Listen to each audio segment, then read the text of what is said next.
नमः शिवाय। राधे राधे।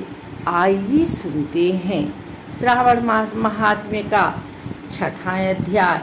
सनत कुमार बोले, हे भगवान, मैंने रविवार का हर्षकारक महात्म्य सुन लिया। अब आप श्रावण मास में सोमवार का महात्म्य मुझे बताइए। ईश्वर बोले, हे सनत कुमार, सूर्य मेरा नेत्र है, उसका महात्म्य इतना श्रेष्ठ तो है, फिर उमा सहित सोम मेरे नाम वाले उस सोमवार का कहाना क्या है। उसका जो महात्म्य मेरे लिए वर्णन के योग्य है, उसी में आपको कहता हूँ। सोम चंद्रमा का नाम है और यह ब्राह्मणों का राजा है। यज्ञों का साधन भी सोम है। उस सोम के नाम के कारणों का आप सावधान होकर मुझसे सुनिए, क्योंकि यह वार मेरा ही स्वरूप है। अतः इसे सोम कहा गया है। इसलिए यह समस्त राज्यों को प्रदाता है तथा श्रेष्ठ है। व्रत करने वाले को यह संपूर्ण राज्य का फल देने वाला है। हे विप्र, उसकी विधि सुनिए। मैं आपको विस्तार पूर्वक बता रहा हूँ।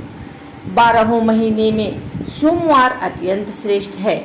उन मासों में यदि सोमवार व्रत करने में असमर्थ हो तो श्रावण मास में इसे अवश्य करना चाहिए।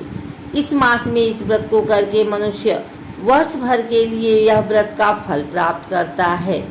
श्रावण में शुक्ल पक्ष के प्रथम सोमवार को यह संकल्प करें कि मैं विधिवत इस व्रत को करूंगी, शिव जी मुझ पर प्रसन्न हो। इस प्रकार चारों सोमवार के दिन यदि 5 हो जाएं तो उसमें भी प्रातः का यह संकल्प करें और रात्रि में शिव जी का पूजन करें। 16 उपचारों से सायंकाल में भी शिव जी की पूजा करें और एकाग्रचित होकर इस दिव्य कथा का श्रवण करें। ही सनत कुमार, इस सोमवार की कही जाने वाली विधि को अब मुझसे सुनिए। श्रावण मास के प्रथम सोमवार को इस श्रेष्ठ व्रत को प्रारंभ करें। मनुष्य को चाहिए कि अच्छी तरह स्नान करके पवित्र होकर श्वेत वस्त्र धारण कर लें और काम, क्रोध, अहंकार, द्वेष, निंदा आदि का त्याग करके मालती, मल्लिका आदि श्वेत पुष्पों को लाए। इनके अतिरिक्त अन्य विविध पुष्पों से तथा अभीष्ट पूजनोपचारों के द्वारा त्र्यंबक इस मूल मंत्र से शिव जी की पूजा करें। उसके बाद कहें, मैं शिव, भावना से महादेव, उग्रनाथ, भाव, शशिमौली, रुद्र, नीलकंठ, शिव, भावनाश तथा भवहारी का ध्यान करता हूँ। इस प्रकार अपने विभव के अनुसार मनोहर उपचारों से देवीश शिव का विधिवत पूजन करें। जो इस व्रत को करता है उसके पुण्य फल को सुनिएगा। जो लोग सोमवार के दिन पार्वती सहित शिव की पूजा करते हैं वे पुनरावृत्ति से रहित अच्छे लोग प्राप्त करते हैं। हे सनत कुमार, इस मास में नक्त व्रत से जो पुण्य प्राप्त होता है उसे मैं संक्षेप में कहता हूँ। देवताओं तथा दानवों से भी अभीत 7 जन्मों का अर्जित पाप नक्त भोजन से नष्ट हो जाता है, इसमें संदेह नहीं करना चाहिए।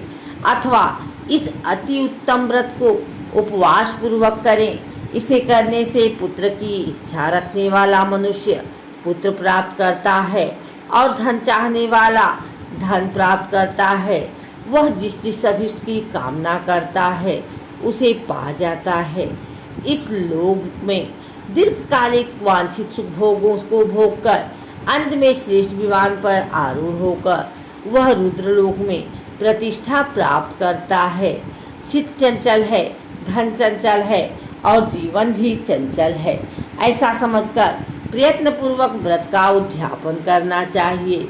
चांदी के वृषभ पर विराजमान स्वर्ण निर्मित शिव तथा पार्वती जी की प्रतिमा अपने सामर्थ्य के अनुसार बनानी चाहिए। इसमें धन की कृपणता नहीं करनी चाहिए। उसके बाद एक दिव्य तथा लिंगतो भद्र मंडल बनाएं तथा उसमें 2 श्वेत वस्त्रों से युक्त एक घट स्थापित करें। घट के ऊपर तांबे अथवा बांस का बना हुआ पात्र रखें और उसके ऊपर उमा सहित शिव को स्थापित करें। उसके बाद श्रुति स्मृति तथा पुराणों में कहे गए मंत्रों से शिव की पूजा करें। पुष्पों को मंडप बनाएं तथा उसके ऊपर सुंदर चंदुआ लगाएं। उसमें गीतों तथा बाजों की मधुर ध्वनि के साथ रात में जागरण करें। उसके बाद बुद्धिमान मनुष्य अपने गृहाशात में निर्दिष्ट विधान के अनुसार अग्नि स्थापन करें और फिर 111 श्रेष्ठ नामों से फलास की समिधाओं में से 108 आहुति प्रदान करें। यौ, व्रीहि, तिल आदि की आहुति आप्यायस्व इस मंत्र से दें और बिल्व पत्रों की आहुति त्र्यंबक अथवा षडक्षर मंत्र ओम नमः शिवाय से प्रदान करें। उसके बाद स्विष्टकृत होम करके पूर्णाहुति देकर आचार्य का पूजन करें और बाद में उन्हें गौ प्रदान करें। उसके बाद 11 श्रेष्ठ ब्राह्मणों को भोजन कराएं तथा उन्हें वंश पात्र सहित 11 घाट प्रदान करें। इसके बाद पूजित देवता को तथा देवता को अर्पित सभी सामग्री आचार्य को दें और तत्पश्चात प्रार्थना करें मेरा व्रत परिपूर्ण हो और शिव जी मुझ पर प्रसन्न हो। उसके बाद बंधुओं के साथ हर्षपूर्वक भोजन करें। इसी विधान से जो मनुष्य इस व्रत को करता है वह जिस जिस अभिलषित वस्तुओं की कामना करता है उसे प्राप्त कर लेता है और अंत में शिवलोक को प्राप्त होकर उस लोक में पूजित होता है। हे सनत कुमार, सर्वप्रथम श्री कृष्ण ने इस मंगलकारी सोमवार व्रत को किया था।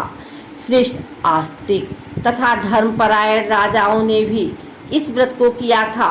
जो इस व्रत का नित्य श्रवण करता है वह भी उस व्रत के करने का फल प्राप्त करता है। इस प्रकार श्री स्कंद पुराण के अंतर्गत ईश्वर सनत कुमार संवाद में श्रावण मास महात्म्य सोमवार व्रत कथन नामक 6ठा अध्याय पूर्ण हुआ।